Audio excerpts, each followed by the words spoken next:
Tim, Yes. you're beautiful. Thank you. What's your topic?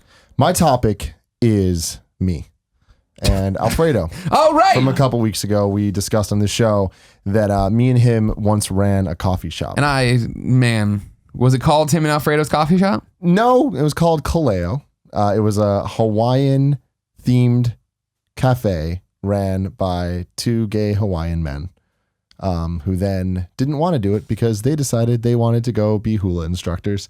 So they passed it on to me and Alfredo. Okay. So you didn't own it. No. You managed it. We ran it. We did everything else. So this sounds like a sitcom. Like, how did you guys run? I know, it does. So here's the thing. The reason I'm bringing this up is because how did this come up a couple weeks ago? Who the hell knows? I think barista got brought up at some point. I was like, oh, I was a barista. And you were like, what? Yeah. Anyway, Kevin put in his notes that I should tell this story. I'm shocked that I haven't told it before on Me the too. show. Now, I've heard this story. I must have. You've heard it a million times. It's hilarious. It's ridiculous. So this is back. Must have been like 18. I never had a real job in my life. I did things for money, but I didn't have any actual. I wasn't working in jobs and stuff. Sure. I was going to school. Your resume was just street corners. Exactly. So then I was in college at SF State. And, Shout out to SF State. And Alfredo was like kind of bouncing around a couple little jobs. We never really kept anything for too long. For those that don't know, Alfredo is a very pretty boy, and you both were pretty boys back then. Girls seem to like him a lot. Yeah. So he, kind of had his fair share of like emotional turmoil going on at that point because 18, it's in between high school and college, so it's a really fun time for us, right? We're almost every day getting some phone call. Alfredo's like, oh, hey, you want to come and meet this girl? I'm like, all right, cool. She's with us for like a month, and then there's another one for another month, and then another one. They all just kind of add on top of each other. I understand. As Britney Spears would say, he wasn't a girl, but he was not yet a woman. Not yet a woman. Oops, he did it again. There's a whole thing. Hit me, baby, one more time. I told him not to, but he did. They were a slave for him. They were all slaves for him. So, eventually, he was with this one girl who was a good friend of mine, and I actually knew her before he met her, and she worked at this cafe. The Hawaiian Cafe. The Hawaiian Cafe. The cafe is actually about 10 blocks that way. No way. It's on Irving. Is it still there? Oh, was, yes. It's still a cafe, but now it's different. Okay. So anyway, it was these two older gay Hawaiian men, nicest dudes ever, and they ran the cafe, owned it. They've had it for years, and they had this one girl, my friend, who was their employee that would like kind of, whenever they didn't want to serve, she'd come in and fill in the gaps and stuff after school. It hit the point where they're like, oh, we need some more help, and we want to go teach hula. So they kept doing that. So they brought Alfredo in. Now, how did they bring Alfredo? They brought Alfredo in because he kept hanging out there because they got to have a better vetting process because of this girl, right? And so he would just be kind of chilling there. And so all Alfredo of a sudden, was trying to have sex with this girl, and they were like, "This guy's a perfect employee." Alfredo was having sex with this girl. Okay. So he kept going there. Toss him an apron, get him in there. And they, obviously, by the time that he got his probably like 20th free banana mocha, whatever the fuck, right? They were like, this kid to work. We should put this kid to work. Yeah. And also, again, going back to it, these are two older gay men. Very attracted to young Alfredo. Yeah, sure. That's just how things work. I'm just going to be honest. I'm old straight man and I'm attracted to Alfredo. It happens. He's like, and this is when he was younger and more nubile. You know what I mean? So he's like what the future human's going to look like. Right. This was him in his prime, I would say. So he's doing a lot of good things. He's doing God's work. And eventually they're like, you know what? I want you to do this. And he's like, but I don't drink coffee. And they're like, doesn't matter. You could do this. And he's like, all right. So he starts working there with this girl. And that's going all great. Now, guess what's the next step? By the time I get my 20th banana mocha, whatever the fuck, they're like, we should hire this guy too. And I'm like, I've never drank coffee in my life. And they're like, doesn't matter. Get to it. Over the course of a couple weeks, it hits the point where they're like, you guys are doing fine. We're just going to go teach hula full time. You guys good to like from open to close every day? And we're like, sure. It's like, do we get the money for it? They're like, yeah. I'm like, all right, whatever. So very quickly it went from us just kind of doing part-time stuff to us being a little more full-time to eventually within the course of a month, just we were the ones going to Smart and Final, buying all the tea and buying all the shit and having to figure out the money of how it all went, of making sure we're making money and making sure that we're all this stuff. I'm like, what the fuck is happening? We're adults, but we're not at all. Mm-hmm. And I knew we weren't adults the day that it was the 5th time that this happened, where a regular came in and was like, hey, can I get my mocha? And I'm like, absolutely. He goes to sit down, make the mocha. Now, for those that don't know, a mocha is just hot chocolate and a shot of espresso. Mm-hmm. I walk over, just give this motherfucker a hot chocolate. I didn't know that either. Because I absolutely forgot to put that espresso in there. Mm-hmm. Very different drinks. Most people ordering mochas, they're getting it for the espresso, not for the hot chocolate. Yeah. So he gets this. I instantly realize, I look over at Alfredo and he's just like, we can fix this. I'm like, I know we can. Distract him. Goes over to distract him. We're running fucking covert ops missions. Yeah, this is the 5th motherfucking time. Walking over. And I pour that shot in there, mix it a little bit, run back, right? A couple people notice and they think it's all like, oh, it's so funny. But I'm like, you better shut your fucking mouth. Yeah. Shut up. Shut your fucking mouth. And so I'll make you work here if you don't shut up. It got to the point where We'll suck you in. we'd have regulars all the time. It's Yeah. a cafe in the Sunset District. So like we're getting a lot of college kids coming in writing their papers and stuff. And it got to the point where I don't understand how we didn't get shut down legally based on how we were running this place. It's like there's a sign outside that says open from 8 to 5 or 8 to 10 or whatever. Nah, it was more like whenever we wanted till whenever we wanted. And we would just show up. There'd be people waiting outside and we're just like, yeah, sorry, it's going to be a while for the shit to warm up. And like, what shit? I'm like, I don't know what this is, but the thing that I need to put in to do the other thing. And they're like, all right. But they loved us. That we were just so endearing. You can look at the Yelp reviews to this day. Oh my God. And you can find all these people saying, oh, Tim and Alfredo, they're so fun. And it's just like, I guess we are.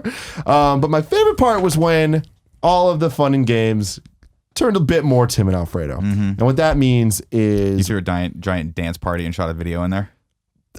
Parts of that, not all of them. But so it got really interesting when we realized that we were making enough money from just the tips and from selling just tea.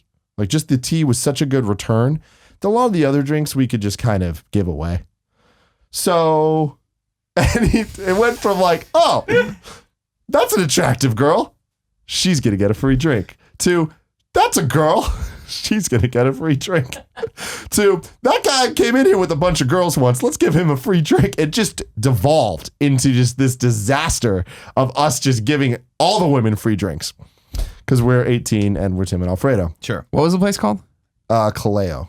I want to try to find these Yelp reviews while you keep telling us. So then things got a little bit more interesting. Now remember, Alfredo first got this job because of said girl, right? Is she still in the picture at this point? So she was in the picture for a while until she just couldn't take it. She's just like, I'm not working with you guys. Like you guys are just, you're doing your own thing. Because nobody liked her eventually. They wanted me and Alfredo. They didn't want to come in when she was there, and she started getting all emotional about it, which I totally understand. Free shit. Whatever. We were cool. People would just walk by and look in, and if you guys weren't there, they would just keep going. Like, keep going. Go to Starbucks. We just had a little fun, and then we instituted a karaoke night. That's great. We would just have people come and do karaoke, which pretty much meant we were doing karaoke and no one was serving anything. We saw it as more entertainment. People were like, I really want a coffee. We're like, well, go back there and make a fucking coffee for yourself. I gotta kill this queen set right now. Yeah, so it was great. But then I'll never forget the kind of pinnacle of this entire story is Alfredo and that girl ended up breaking up. No one was surprised. And he met this other girl working at the cafe. She was a veterinarian from down the street. She was adorable.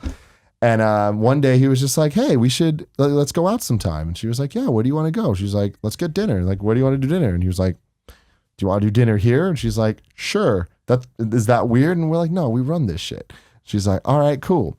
So we set up a little date thing. And then that Sunday, there was like an upper area. We decked that shit out with fucking little Christmas lights and all the nice shit, little fucking flowers everywhere, a little table. It looked like Beauty and the Goddamn Beast, right? Mm-hmm. And that's me and Alfredo's nom de plume is obnoxiously overproduced dinner dates. Yeah. Yep. So that was great. She came, had a great time. And yeah, we definitely were not supposed to be there at the time we were.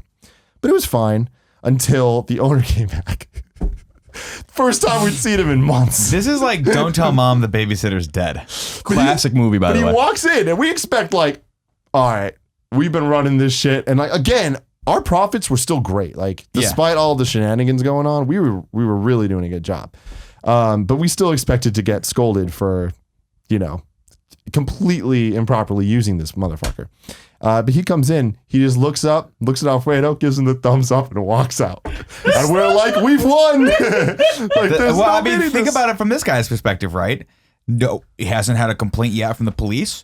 And the money keeps coming in. Yeah. What the fuck does he care? He got you guys to run his business for him while he goes off and teaches hula. Yeah. Oh, how did I forget the best part of this story? Alfredo also took this man's hula classes. So Alfredo for a time, it was run before he was Mr. Twitch, before he was Mr. Alfredo Plays, he was a professional hula dancer who would go to Hawaii to perform and compete in hula dancing. Please tell me there's pictures of this. There's got to be. There's video of this. Do you know them? He used to have to get Did he wear the armbands and shit? Oh, he wore it all, man. And like they'd have to wear, Warrior, right? They'd have to wear little thongs. All the dudes, everyone had to. But it's like, but then they had these. Let's be clear, they didn't have to wear the mesh thongs. I mean, it was part of like the cultural thing, the specific group that they did. Like there was really strict rules with the uniforms. Yeah, but did the two guys that ran the place were like, look, back 2,000 years ago, they used to wear these thongs that had to go up your ass.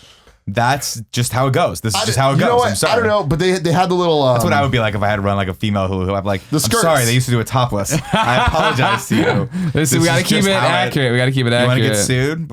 There was the skirts, right? So Alfredo would have to wear a little skirt over it, but then there was rules where he couldn't wear boxers, and he couldn't even wear like boxer briefs or even briefs. Like it just like it would show too much, so he had to wear the thongs because that's just a little speedo back. That's just how it went. But yeah, sure, he had to get this mesh thong. So me and Kevin went on this fucking trip to find it, and we had to go to like San Jose to end up finding the mesh thong for men. And you could see it all. You could see it all. Mesh. It was magical. Yeah. But anyways, Alfredo would perform at all these hula dance things, so that was fun. But that's where he then met his next girlfriend, was during the hula dancing things, right? Keep in mind, there's a lot of overlap with a lot of this shit. There was never... Yeah, you're using girlfriend as a very, very, very loose term. Well, it was one of those things, he'd be with this girl and then leave and then get with another girl and then take a break, get with another girl, and then, they got back again. So there's a lot of weird overlap. Sure. Which then results in, to speed this along, the day after the date with this new girl, the veterinarian girl, that went fantastic. Everything was good. It was a karaoke night, so we're like inviting all our friends over to party because it's like, fuck this, we're not going to work. Let's just do karaoke and have fun. So my whole group of friends comes over to this cafe. We're just chilling, singing along, doing all the boy band stuff. Then the veterinarian girl comes in, and it's like, oh, what's up? All my friends are meeting her and like, oh, cool, this is great. They're now talking and stuff. Then girl number one comes in that originally worked with Alfredo, comes in to get her stuff for like the final goodbye. And it was just awesome because we did not expect her to come in. She walks in fucking pissed. Then Hula Girl comes in and me and my friend Curran are standing there like, this is awesome. And Alfredo, amazing. I have never seen him more upset when there was three girls who just realized that each other existed. And they were angry. Oh my God, this is a great story. Yeah. So we gave them all banana mochas. Dorothy S. posted on April 1st, 2009. How do I say it? Kaleo Cafe. Went here with a couple of friends for something sweet to eat, a cup of tea, and some great conversation. She describes the location. There's a neighborhood feeling you get when you walk in because many regulars seem to frequent the place. Most importantly, for those who love to study at cafes, if you don't want to hear someone singing Spice Girls or Rick Ashley's Never Gonna Give You Up, don't study on a Friday evening, as it is karaoke night. Overall, the service is very friendly. I would definitely come back to hang with those regulars and the owner. And then I got one here. This is from Kimberly H. May 21st, 2009. Yay for Kaleo Cafe. It is a good little coffee shop. I love it because it's all Hawaiian style and they have nice music playing. The coffee is also Hawaiian, which is good. ... Love the Kona brew. I always come here during my laundry time and it's pretty chill. There is a cute teenager working here that I got a crush on him. Hee hee. See, I'm telling you, you're doing it. You guys are holding it down. So then, like to end all of this, it ended pretty poorly. Yeah, it sounds like I don't understand why you're not there right now. This isn't like your future, your life. We were great. Like again, we were really running it. We picked up business. Everything was good. And oh man, were we laundering tips and stuff? That was Jesus Christ. No, you can't launder tips. Tips, you just go straight into you. Well, because here's the secret. It's like we got to keep the tips. So the thing was, if we're giving out free drinks, guess what? We're just getting a lot of tips. Yep. So it was kind of genius.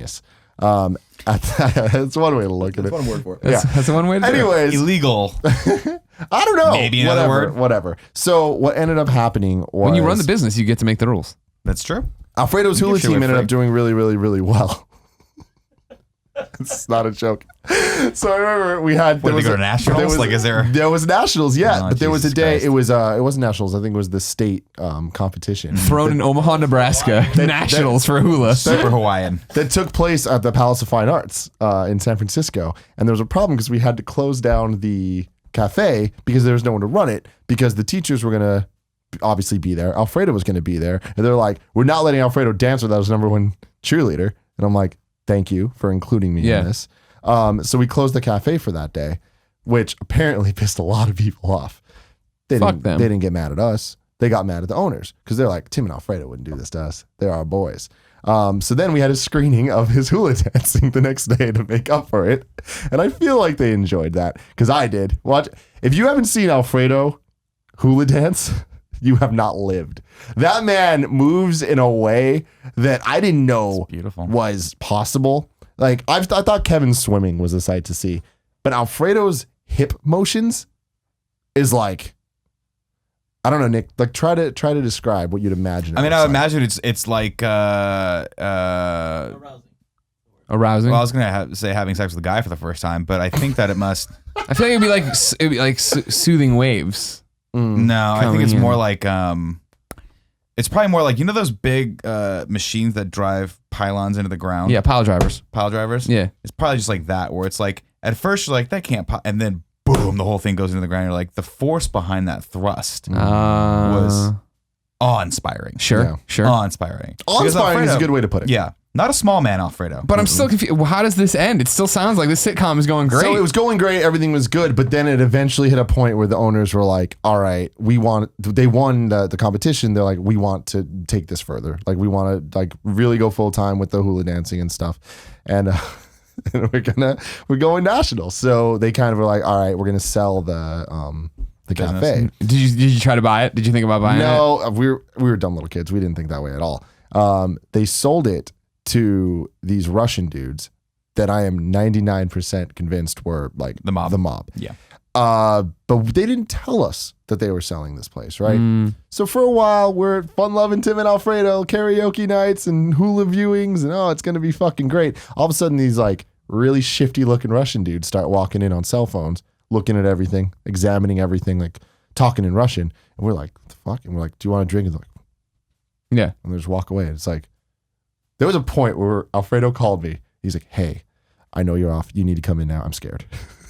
Like, what the fuck? He's like, the Russians are back. And I'm like, what the fuck? And so then we eventually called the managers and we're like, there's these Russian dudes and they look really shifty. And what the fuck's going on? And they're like, oh, no, they're just trying to buy the place. And we're like, what? Why are you selling our cafe? So we were kind of offended by it. But eventually it just sold. Like after like a day, it was just switched over. Right. And all of a sudden, like the waterfall is gone. And the Hawaiian music was replaced by like Russian rap. And I was like, this is horrible. And then those new bosses were such fucking assholes. Mm-hmm. And they're like, we're going to make this a hookah bar. And we're like, okay. And they're like, the crowd here is no good. We need the hookah crowd. And I'm like, all right. And about a week later, me and Alfredo are sitting there and there's all these hookah people. They're all hookahing it up and stuff. And I'm like, I don't like this one goddamn bit. We quit. On the spot? Like, we're done. 2 weeks notice? Maybe like a month or two later. But like, it took a while for us to realize that we didn't like it. But we didn't like that shit at all. They would not let us, karaoke. They banned our karaoke? Yeah. That was step one for me. I understand. But it ended up. But yeah, then IGN happened. It was pretty much just like I went straight from that to. How long did you work there? Because this story sounds epic and like it went on. I like to imagine it went on for years, but I'm sure how many months was this? No, it was probably. I want to say it was 2 years. It was probably a year. It was probably a year. Okay. To be realistic. But back then, yeah, it felt like forever. But Alfredo basically lived there because I was going to school at that point. He wasn't. So he would open and close every day. I only came in for when I had times for shifts and stuff. Yeah. The best part is I didn't drive back then and I lived in Daly City. So every morning, even if I had to open, Alfredo would drive and pick me up and bring me there and then go home. What the fuck is our lives? I have no idea. I miss Alfredo so much. I'm surprised. Like, did you clean it and everything too? Dude, like we had to do it all. But you did a good job at it. No. Okay. But we did it all. Did you have health code violations? They ever come by for the A or the B? Oh my God, they did. Oh, that was. So we got one of our regulars gave us the inside tip. They were like, yo, the health people are coming. I know this because of the company I work for. I'm just letting you guys know because I like you guys. And we're like, thank you. We cleaned the shit out of that place. It was like definitely a montage moment. Yeah. It's just like, oh, This is a like fucking movie. This is a movie. They closed the store to finally we have clean to it. make this movie one day. My favorite part is like telling the story. I totally forgot about the whole hula subplot. Well, you can write it into the. That's how Alfred hasn't been written into the animated series, right? No, You can no, write he him in hasn't. as at the local coffee shop. I gotta be honest. I like this as a full Standalone feature length movie. Like this is like What's the conflict they're trying to overcome? the conflict is all that there's too many personal girlfriends. conflicts. That Alfredo's got the subplot of too many girlfriends. He's also got the subplot being pulled away to the hula life. Well, is that the- Tim's got the subplot of he just started interning at a cool tech company that he thinks he might get pulled away from. They love working together, but they're both growing up. Yeah. And then you on top of coming of that, age story. you put the drama of who are these crazy Russians? Are they mob? Are they drug dealers? They keep coming in. We're scared of them. We have this whole build up to the climax where Tim and Alfredo think they have to protect this place. They have love. guns. They have guns. They have all these things. And they have these cool cell phones and really shiny suits. And then eventually they walk in, and as it's about to go down, the original owners finally come back from whatever the fuck vacation they were on, and they go, whoa, stop, don't shoot each other. These are the new owners. Sorry, we forgot to tell you guys. This is turning into a hookah bar. At which time you guys finally realize it's time to move on. That is my pitch for You just smash cut to a 2 weeks later screen, and it's just 2 them weeks sitting in later, this hookah they're place just like, in let's a quit. Starbucks. We out. I love it. and that's my pitch for the movie. Tim and Alfredo run a coffee shop. I'm assuming there's Starring some. Greg Muller and Colin No. Moriarty. I mean, it's starring Kevin. Kevin's there. How much did Kevin just come in? Like, I'm assuming you have food there too. You had some cookies, some pastries. Kevin just lived in the back room, and they just kept feeding him. They just throw him like power bars and shit like that. He just came in here out in the center area. I think I went to this place maybe 3 times. Why? You didn't like it? We had No, things to do. yeah, we were It was busy. like, well, remember, it was during the majority of these shenanigans were like during the day when Yeah. people are doing shit. What is Kevin doing I now? went to school. No, you didn't. I You went to like, school to do this? We were I children. never had like a semester that had less than like 18 units. And this is what you do now. You He was push supposed to be a buttons on doctor, a and board. now he Nailed has some sort of flesh-eating virus on his arm. And Yeah, for me, I was the opposite of Kevin. Where actually I would take that many units, but I would always scheme it so that I would have like 3 classes at once that I knew I didn't need to. Like I would look at all the syllabi, Yeah. and be like, all right, what's the minimum amount of days I need to go to this class to get an A? And I would just do the math on it and figure it all out. I'd go to ratemyprofessors.com before I chose everything, Sure. so I would prepare, know. And there, one of the semesters when I was working at the cafe, I had like 3 overlapping classes at once, and I would just go into the bare minimum amount of classes. Got A in all 3 of them, but then I would balance it out with going to the job. I'm a shifty motherfucker. How did you do the midterm and the final? That's all I would do essentially. No, but I would, if the I would make classes sure happened I at the would same time, how did you do? In college, or at least where I was, like our finals weren't during our class time. They would It'd be some ours was random ass sort of ours thing. were, okay. But I mean, for us, it was set up that if this class is gonna be the same time, but I would just go tell the teacher like, "Hey, I'm working at a cafe. Can I come in at this other time for this?" I'm like, "Yeah, sure, whatever." Oh, okay. 'Cause they didn't give a fuck. Right, Sure. good But point. yeah, it They was get paid either way. fantastic. They don't care if you learn. You're also like a They get media paid nothing, major, right? professors. Aren't you like a communications major? Yeah, but a lot of this was like the pre that I was like in a meteorology class or a political science class. Yeah, and all that I was stuff. literally No. I was a film school major, so all I used to do was sleep through class or just sleep.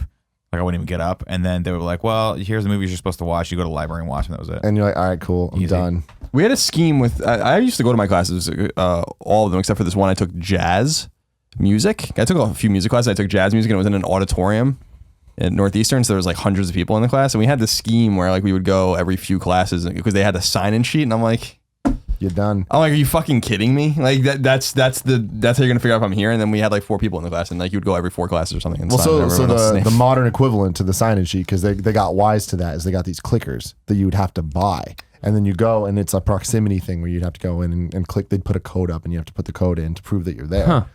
Didn't solve anything. It just cost us a bit more money. Buy a whole bunch of fucking clickers, give it to the one motherfucker, and be like, "I'm sorry, Pamela. It's your week." It was always Pamela's week. Poor Pamela. I'm so sorry, Pamela. Pamela's like, I Other just than want to that be class, I invited used to to go to my karaoke night. classes. I used to make my classes as early as possible and do as many of the classes in one day as possible.